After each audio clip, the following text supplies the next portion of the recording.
Hello and welcome back to the channel. Hasn't been many updates recently. I haven't got far enough to really do a lot of decent updates, so I just thought I'd give you a little bit of an update on where I'm at with the Volvo 480, what the problem is or what the problems are, and I'll take you through them and let's see if we can work them out.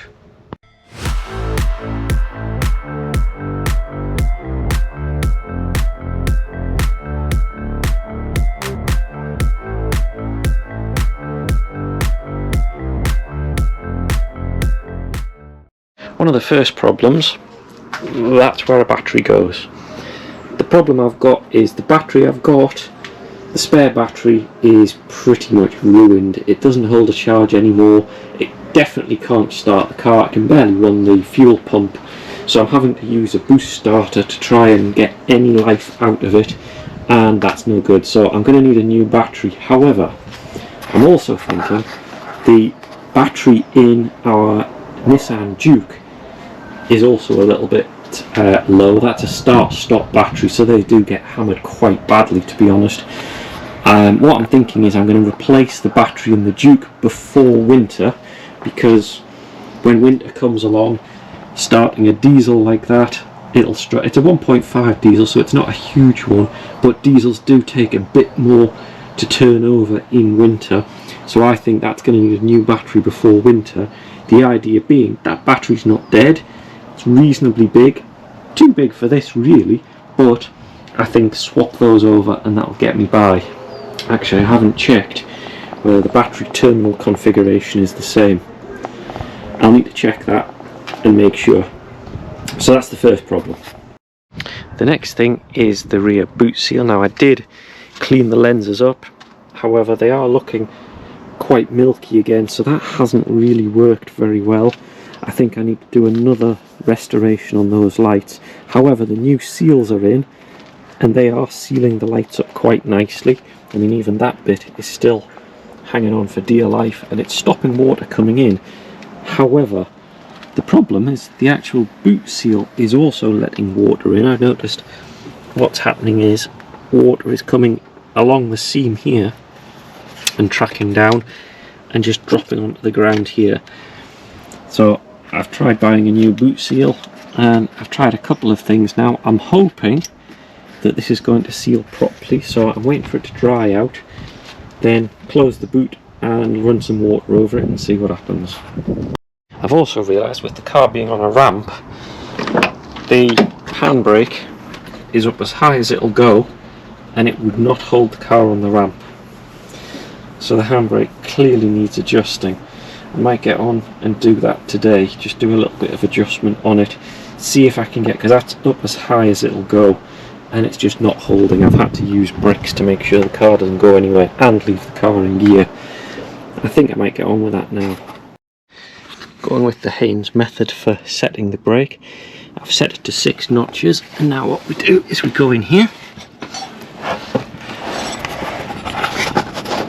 and there we have the adjuster. What I want to do is tighten that so that it's got a bit more tension on it. See if I can get into there and tightened up. Well, I think that's done it. I've done a 13mm socket on, spanner, and done a few half turns on it. Don't want to go too far, so I'm going to go and see whether the handbrake travels any further or not.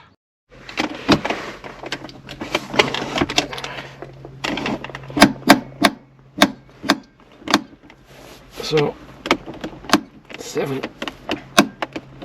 8 feels really tough now. I think maybe another couple of turns and then we're there.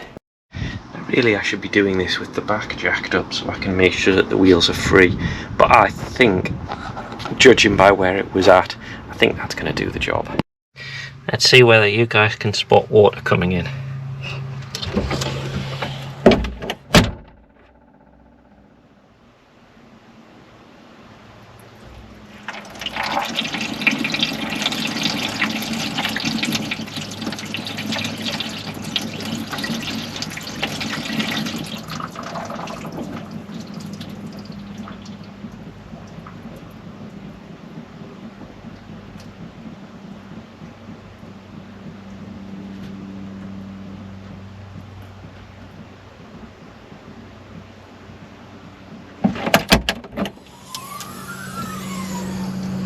Okay, ignoring the water from when I've opened it, that all feels dry actually. So does that. Maybe that's solved. Yeah, that all feels dry now, and that wasn't half an hour ago. That looks like it's worked. The solution that I've done actually is, so I did put on in the early days some foam here, and what that was, the idea was to crush this further. However, I think actually what it was doing was distorting the rubber and causing water to track underneath it. Now that I've removed that foam, the seal seems to be doing good and there's no water coming in. So I think that might be solved. The next problem is, as you can probably guess from the parts that are out, is the exhaust. Let me show you the issue with the exhaust. It still doesn't line up, which means the flange from the downpipe still doesn't fit right. So the catalytic converter sits at the wrong angle, which means it all just doesn't line up. Now I'm still not sure, is this the aftermarket exhaust I've bought? Is it the wrong size, dimensions? I've done so many modifications to it, but it still doesn't quite fit right. I'm not sure whether to give up and order a new full rear exhaust system and see how I get on with that. I'm asking a few people in the Volvo480 forums as well, see if they have any ideas for me. You know, stopping and thinking about the exhaust problem, this is pointing up over. Now thinking about that, that's probably the problem, because if that points up over, the catalytic converter's got no hope of sitting in the right place, and you can see that pipe there is flat, and actually that is higher and pointing up. That's the problem there. Now that's the down pipe with the oxygen sensor in the top there, you can just see. What I'm thinking is that this is actually the problem. It's either bent, which I'm not sure quite how, or there's a problem further up. So looking at it from the top, when we look in here,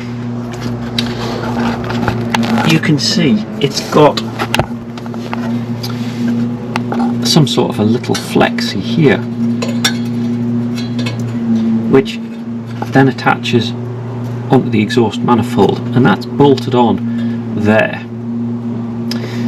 I'm wondering if this is the problem. I'm wondering if this kind of downpipe and right angle is bent or damaged, or that flexi's damaged in some way, and that's not allowing the right angle to come out, because I don't think the engine is in the wrong position, because the only way that would be, I would have thought, would be if the engine mounts had collapsed, and the engine isn't sat at a strange angle, and although the mounts don't look the best, they still look intact. They don't look like they've given up completely. So I don't think it's that the engine is sat at the wrong angle.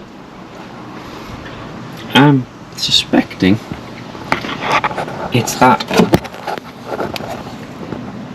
downpipe there, you can see, with that slight flexi there. Now how difficult that will be to remove, I'm not sure. Looks like the bolts go up over, and you can undo the nuts at the bottom. What I'm going to do is I'm going to take a look at that part online, see if I can order one, maybe, if it's not too expensive, and we'll swap that out, and hopefully that will solve the problem finally for the exhaust. So what I thought I'd do is have a look at the different components. You can see here where the downpipe comes across, and that crush washer. There's the cat that attaches, and you can see to the right of the screen it actually goes up over, and that's what it looks like. You can see the whole thing is completely out of alignment. So I took off the downpipe, you can see that there. It doesn't look damaged, it doesn't look out of place or anything like that. But I then started looking online for replacements, and you can see this catalytic converter that I found, it has a little bit of a bend to that pipe. So I think that's the problem. What I'm going to do is I'm going to order a new front pipe, downpipe, and a new catalytic converter and see what happens. So that's going to be in the next video. Hopefully I'll be able to do a comparison like this and you'll see the difference and you'll see the solution. Well, that's the idea anyway. So please do remember to like and subscribe this video. Pop a comment down the bottom as well if you think I'm on the right track or you want to give any advice. That would be really useful. But otherwise, I'll see you in the next video.